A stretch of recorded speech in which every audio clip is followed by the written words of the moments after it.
Okay.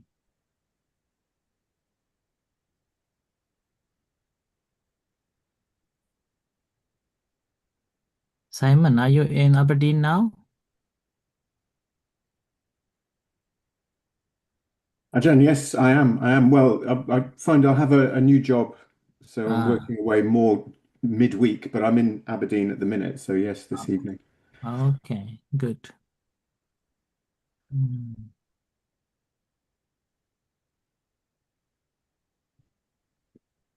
It's a Google Pixel 6A. I don't know who is Google Pixel.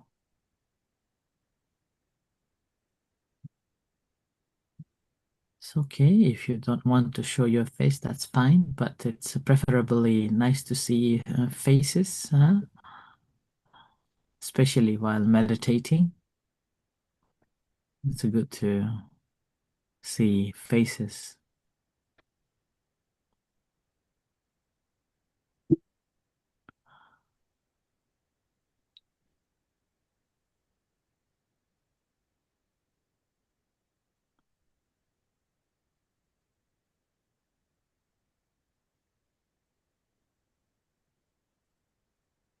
Marina, Marina. I think I've seen her here. Okay. Vandana Bhante. Oh, Sukizima.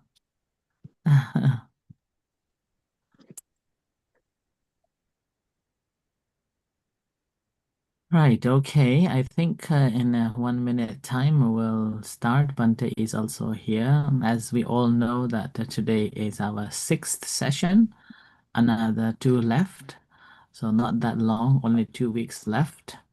We have this great opportunity to practice with Bante Bodhidhamma, who has kindly giving this opportunity for all of us.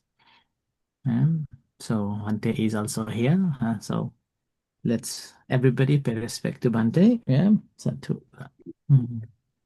So with this, I will hand over to Bante. Thank you very much, Aja. Very good. Good evening, everybody. Good evening. Can all hear me? Yes. Yes. Thank you very much. Get your microphones on. Thank you. Thank you. Just in case. Namo tassa bhagavato arahato samma sambuddhassa. Homage to the Buddha, the Blessed Noble, and fully self-awakened one. So I got a question. Do you have any tips or techniques for controlling anger as it arises in everyday situations? Say someone endangering you by driving dangerously, or in the workplace with a difficult or rude colleague, stuff like that. Dealing with everyday flashpoints. And the second question, which relates to it, is how do you integrate complex abstract concepts like dependent co-arising into your everyday practice? Are there, for example, any meditation techniques that we can use to gain insight into this area? Okay. So I'd like to start with the Dhammapada. This was translated by Jill Fronsdal, and it's been highly recommended. Guard against anger erupting in your body. Be restrained with your body. Letting go of bodily misconduct. Practice good conduct with your body. Guard against anger erupting in your speech. Be restrained in your speech. Letting go of verbal misconduct. Practice good conduct in your speech. Guard against anger erupting in your mind. Be restrained with your mind, letting go of mental misconduct. Practice good conduct with your mind. So there's nowhere in Buddhism where anger is seen as something which is beneficial, useful, etc. In the West, we have this idea of righteous anger that comes from the Christian tradition, and of course Islam. And this is just a personal thing. I just think that the actions of Jesus Christ, when he turns over the tables of the money lenders who's making money from the exchange of shekels to Roman coin, is seen as a sort of an angry thing. But it need not necessarily be of anger. It can be just assertive. It looks like anger, but in fact, there's no anger in him. And the furthest way that it's developed in Buddhism is in the Mahayana, the Vajrayana especially, where anger is good if there's no ego involved, if there's no real identity with the anger. But only arahats can do it.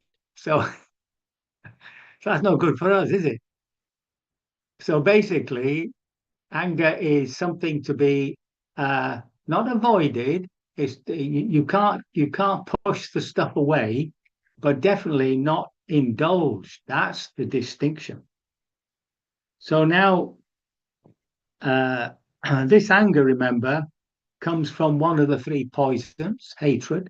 So we've got desire, greed, avarice, lust, all that sort of stuff.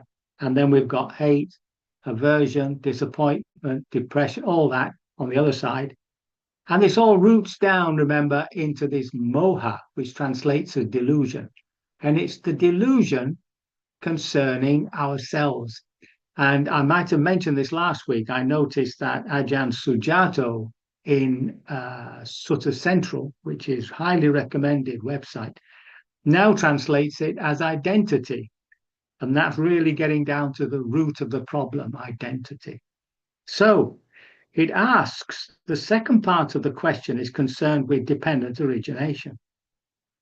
What the Buddha discovered was that the sense of self, the sense of identity, comes quite late in the process. If it came first in the process, you wouldn't be able to escape it, right? So when somebody, let's take one of his examples here, endangering you by driving dangerously.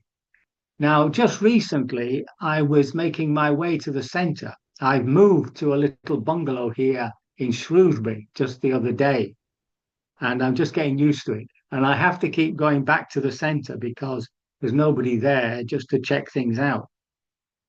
And just by the way, I cannot tell you the amount of stuff I accumulated in 20 years. I'm still horrified by how much I've thrown away. So I was going round a roundabout and there was a gap. There was no problem. So I pulled out, sort of pulled in this gap. But this guy came round at an enormous speed. And, he had to slow down. So his horn starts going and it keeps going until he veers off on another road, thank heavens. And I slip off onto the road to Satipanya. So there's this driver, right? And he's in a rush. He wants to get where he wants to get. He believes he's the king of the road when he can do 80 miles an hour around a roundabout because, well, that's his prerogative. Some guy comes out in front of him and he just goes ballistic, boom, he's over the. If he'd have been coming my way, he probably would have shot in front of me, slowed me down, and had a chat. So this anger is just explosive. So that's the energy of the anger, right? It's not like hate. Hate is cool. It's cold. It's calculating. Anger is immediate. It's like a burst, So here we have an occasion where there's a contact. This driver came round at this speed. He saw me in front of him going with the traffic, actually. I was going at the same speed as the traffic. And he sees me as getting in his way. So his response, right, is to be angry. Now, the first thing is that he sees me. That's the point of contact. And then he has this feeling come up of anger, which is the Vedana, the feeling of anger. He attaches, he sees that as somebody getting in the way, right? He responds to that, he reacts to that with anger. And that anger is his way of relating to what he sees as something that's become something that's resisting his desire. When that anger comes, that's the tanha, right? That's the desire, the desire of not wanting. Then the identity comes. I am angry with this guy who's just pulled out in front of me. Okay? And once that's done, it's almost impossible, unless you've got absolute good mindfulness, to stop the next step, which is the production of the anger, the empowerment of that, which is the will, the bhava, the becoming. And once you've done that, the anger is released, it makes its way, and then it comes to an end. Okay? So there's your process. Something happens which you have a feeling about, which is negative. You then respond to that with anger. Then you identify with the anger. And then you act, right? Either in your head or with a speech, with your words, or with your body. Now, has anybody done any acting, any training in acting? Anybody? Yeah? No? Nobody? Okay. Well, I have, believe it or not. Now, what you discover in acting is that you take on a role, okay? You take on a part. You know, great actors like Daniel Day-Lewis or whoever comes to mind. They take on a personality. It's not theirs. They take it on. They shape their body to express it. They shape their speech. If you see Lincoln with Daniel Day-Lewis, it's quite remarkable how he's changed everything about him to become Lincoln, President Lincoln. And in that role, the actor becomes angry. And to the audience, and to you as the viewer, it definitely feels real. And to the actor, it's real, which is really interesting. To the actor, it is real. When they come out of the part or the scene ends, that's it. There's no anger left. There's nothing. Because internally, they've not identified with it. It's the identity that empowers it to become me and mine and keeps it going, right? Keeps it growing. It's quite remarkable. And you know when there's a ham actor because he pretends to be angry. It's very different, right? So if you go to an amateur production and somebody pretends to be angry, and then compare that to something that you've seen on stage or on film, you'll see the difference. So in other words, anger is something that we produce, and we can choose not to indulge it. And that's the big point. And this is where you come into daily life. So it's a case of training ourselves really to be sparkly aware of when anger starts rising. You can feel it, the little bit of burn that comes, right? And there's a metaphor used about anger that it's like clutching a ball of a steel of fire, a ball of fire, and throwing it at somebody. And of course, you've burnt yourself. So first of all, in your meditation, when you remember something like this guy who pulled out in front of you, and then the imagination takes hold of it, and you find yourself going off onto a fantasy. As soon as you come out, remind yourself that's the way we develop anger. Right? We develop it through our fantasies, and we develop it through our actions. So you have to stop that. So what you do is you sat there and you can purposefully bring the occasion to mind, but your attention is directly into the heart to feel the anger. For some people, they don't feel it so much here, they feel it more in their head, but wherever you feel it anyway. And you have to stay with that feeling until it dies away. Then you know that that habit is being undermined, right? And this is the same technique for all negative mental state. It's always the same. You have to see it arising, be careful it doesn't create a story, bring yourself back, stay with the feel of it, right? Stay with it and to actually name it. This is what anger feels like. This is what anger feels like, you know, keeps you attentive to it and wait till it to completely burn out. And that's the way we undermine these habits.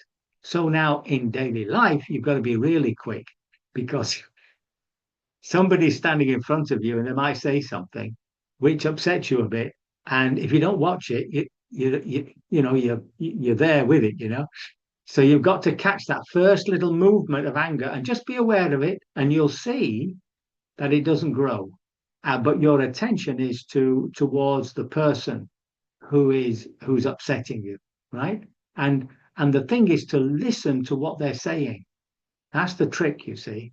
So you've got somebody says, Bodhidhamma, I don't think you're a very good monk. See, because the way you behave. So I go, see, so I feel that little bit of a spark, and I'm aware of it, you see.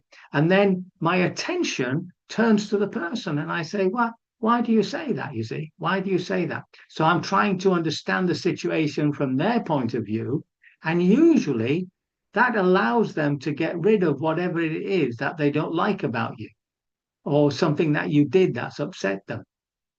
And so by doing that, you prevent this anger from developing into some sort of speech or some sort of anger, and you allow the person to explain to you why they've done that. And if they do it, and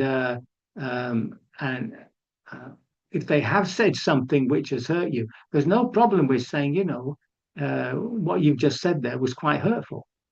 Be quite open about your reaction to what they've said, and allow them to explain themselves. And eventually, hopefully, they might say sorry. But if they don't, that's fine. That's their problem, not yours. Yeah. So this is one way of that's the way that we deal with anger. In the sitting, stay with it, allow it to burn out. Really acknowledge that when you let the mind wander into a fantasy, it's really developing it. Let's have an incident. This has happened to me many times in the past, where somebody has said something to me in the morning, and I've just brushed it off. Like, that's just them. And then when it comes to tea, when it comes to the morning break, and the mind starts going, and then at lunchtime, and by night you're throwing them off a bridge, and you're doing all sorts of terrible things, and it's just built up throughout the day. So to prevent that, you've got to be right there with that initial feeling and let go. And as I say, in daily life, to actually let the person explain themselves, to actually, be open about things. And then, of course, there's the attitude of metta, which is after you've been angry with somebody and that anger has passed away. See, don't use metta to push anger away. That's just suppressing it. Okay? You have to wait till the anger at least begins to die away. And then you do a little bit of metta, and that helps you to develop a right attitude towards the person. Okay? And just as a final note, you don't have to be, you have to be very careful that you're not being abused, right? So you have to make a distinction between the person being rightly annoyed with you or wrongly annoyed with you. It doesn't really matter. and somebody who's using anger to control you. That's a different, right? So you've got to be very, and at that point, you have to make a distinction between being aggressive towards the person and this being assertive, right? Actually saying how you feel and what you want them to do, right? So I think that's really important. I've got this image, this memory in the back of my mind where my nephew was heavily bullied at the workplace he was at.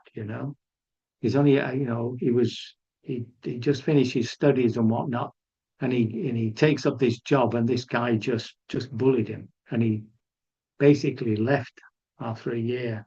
So you have to be careful with metta.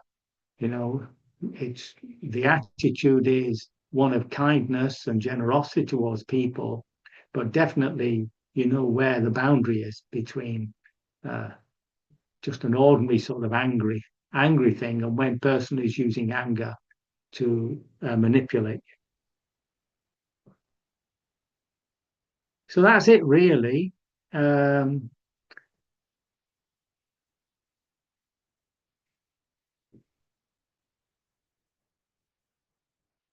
Yeah. Basically, anger is unwholesome. You deal with it as a feeling in the body. You don't allow the mind to develop stories around it. That's just going to make it worse.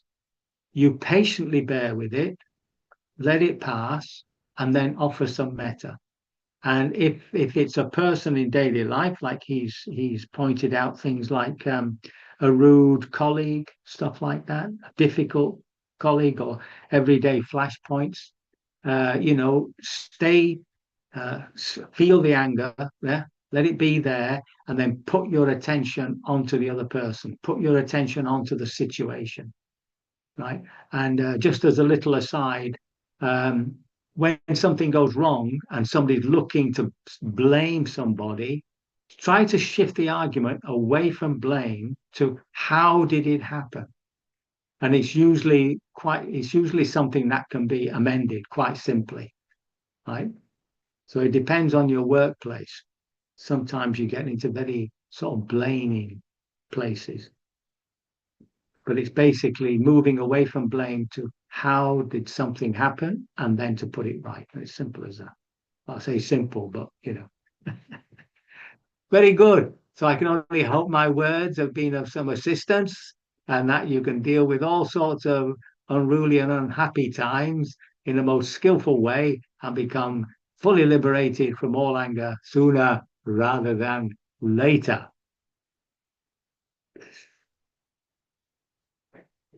Very good. So we can sit for a while and then we'll take the refuges and precepts and do some metta.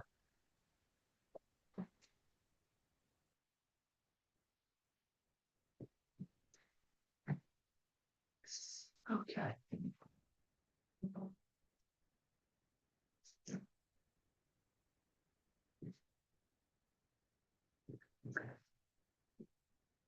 So, always make sure that you've got your posture right. It's got to be some effort in the spine.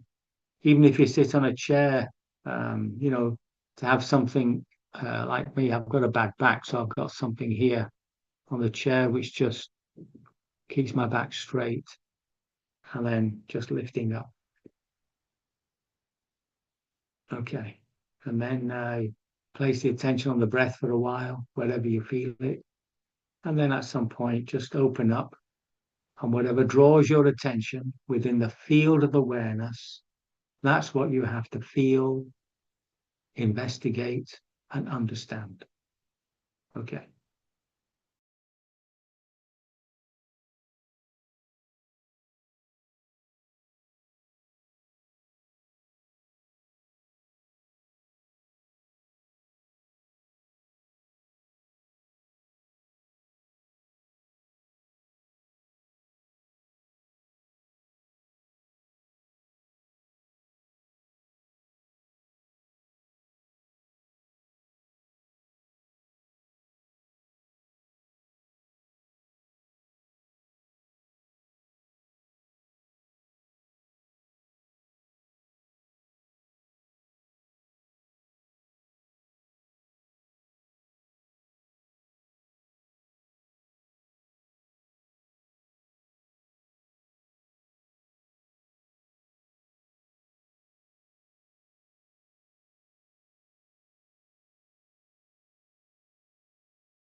Moments, reflection, just pick up on something that happened during this time. How did you deal with it?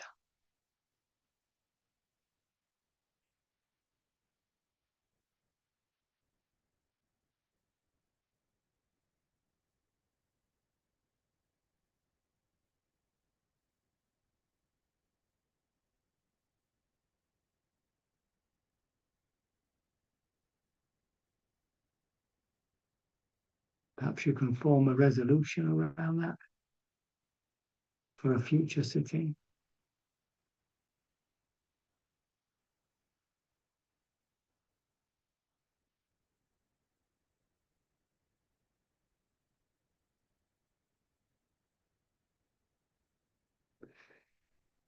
So we can take refuges and precepts.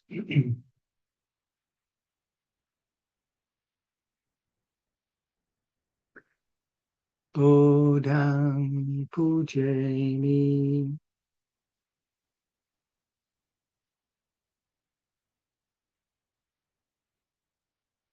Dhammam pujami.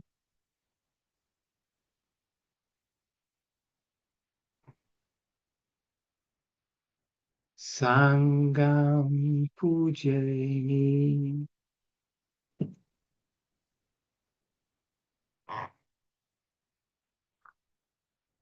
Namo tassa bhagavato arahato samma sambuddhassa. Namo tassa bhagavato arahato samma sambuddhassa. Namo tassa bhagavato arahato samma sambuddhassa. Bodhang saranang gacchami. Dhammam saranang gacchami. Sangham saranam gacchami. Dutiyampi bodham saranam gacchami. Dutiyampi dhammam saranam gacchami. Dutiyampi sangham saranam gacchami. Tatiyampi bodham saranam gacchami. Tatiyampi dhammam saranam gacchami. Tatiyampi sangham saranam gacchami.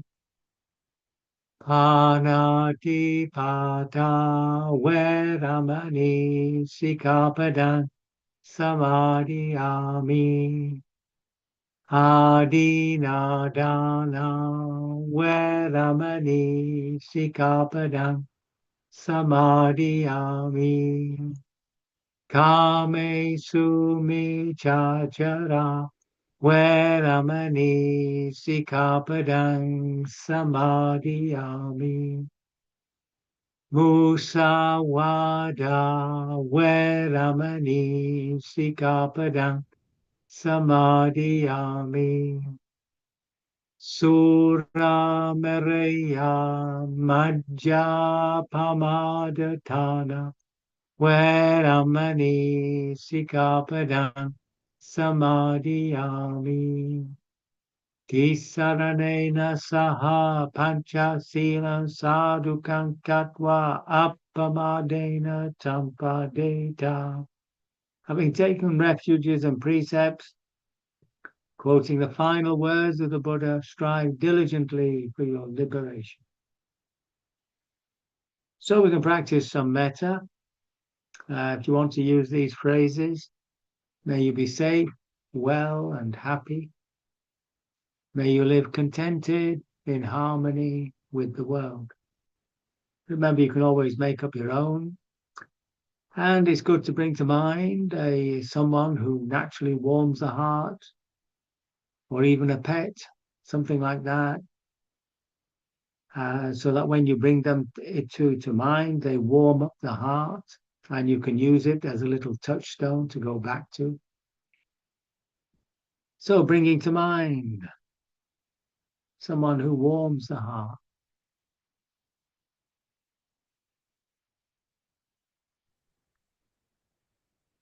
That you be safe, and happy. There's a Satish Shaw. That's it. Thank you. May you be safe, well, and happy.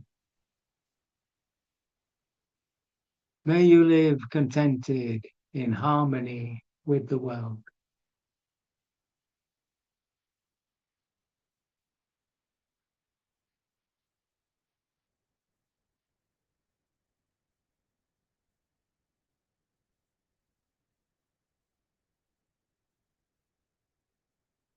Bringing to mind a benefactor.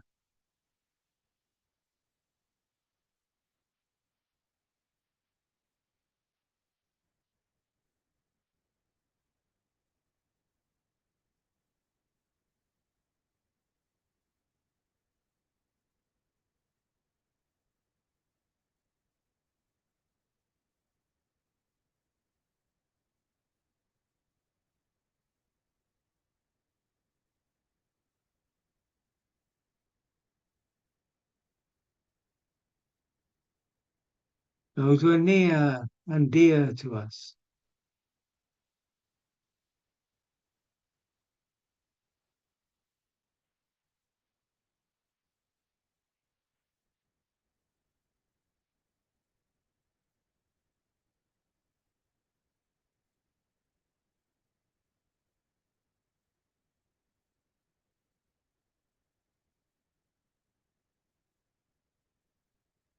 Friends, people at work, whomever we wish.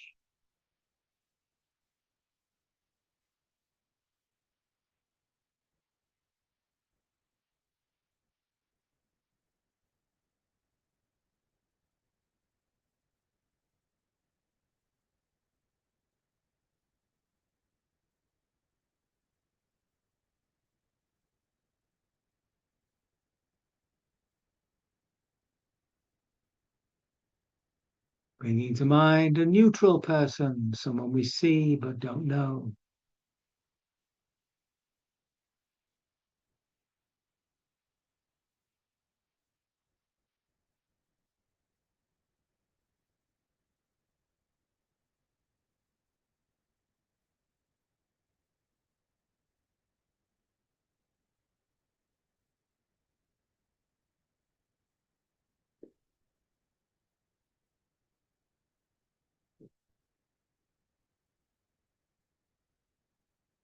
Turning the stream of goodwill, loving kindness towards ourselves.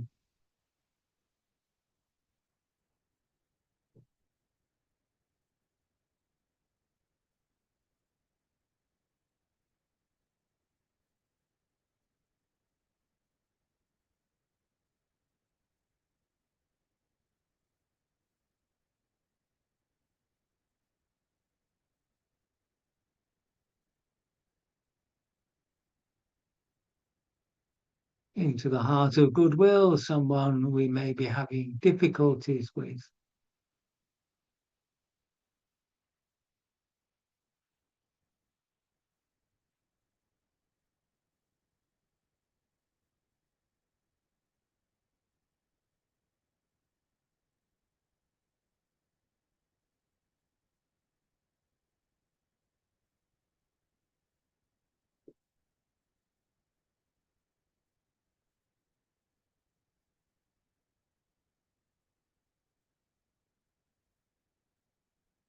Radiating outwardly, first of all, to each other, our present spiritual companion. May we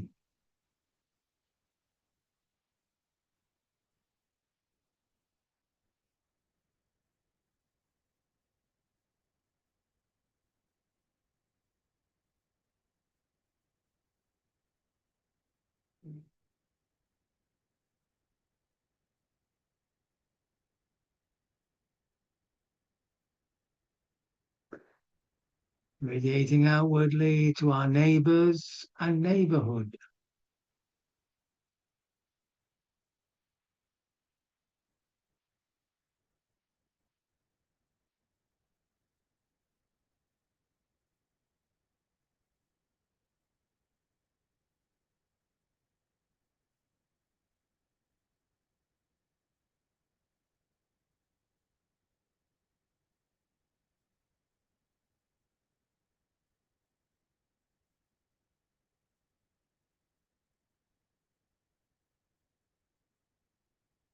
to all the people in our country,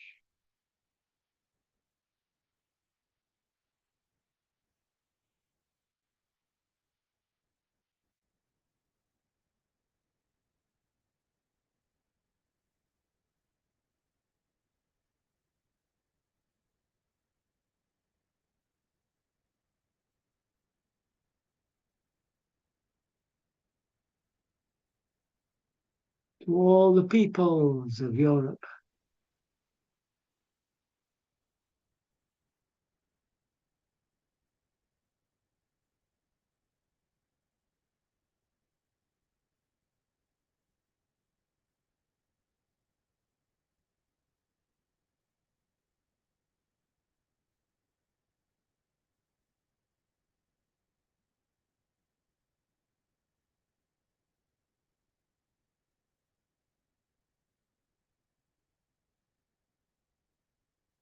to all people on earth.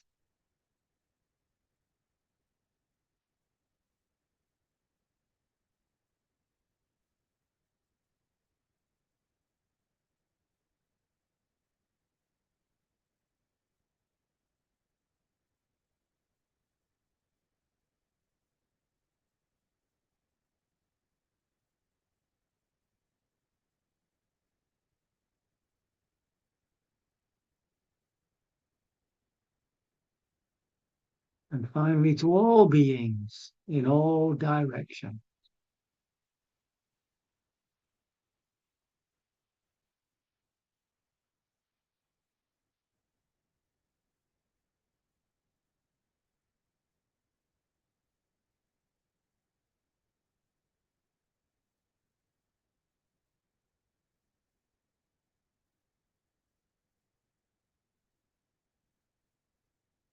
May all beings be happy. Sabe sata sukita hantu. Sabe sata sukita hantu. Sabe sata sukita hantu. Sadhu, sadhu, sadhu.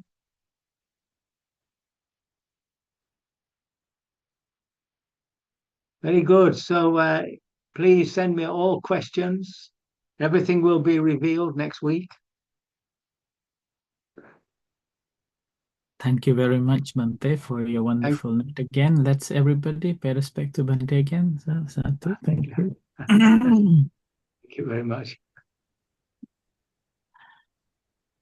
So once again, this is our sixth session. Now another Yes. 2 sessions left. Now, this time, if you have any question you want to ask Bhante, you're welcome to ask, and you can Yes, unmute please. yourself to ask if you have any. Yes, Anybody? please. Sounds everybody satisfied. Oh, sorry, Lina. Thank you so much, Bhante. Thank you, Ashan.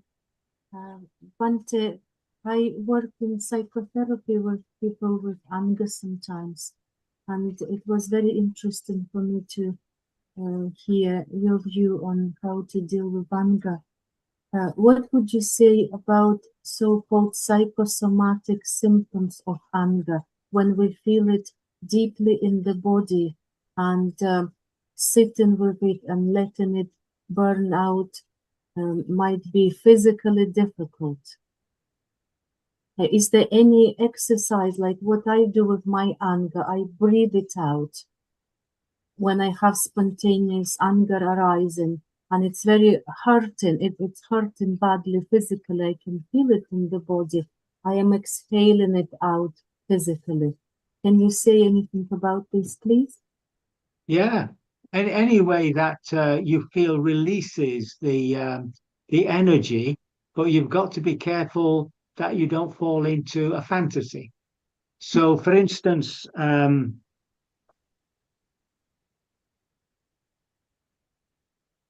you can express it by punching something. Just let it out. And you can growl "Ah," and shout and do anything you want. That's fine. But but don't let,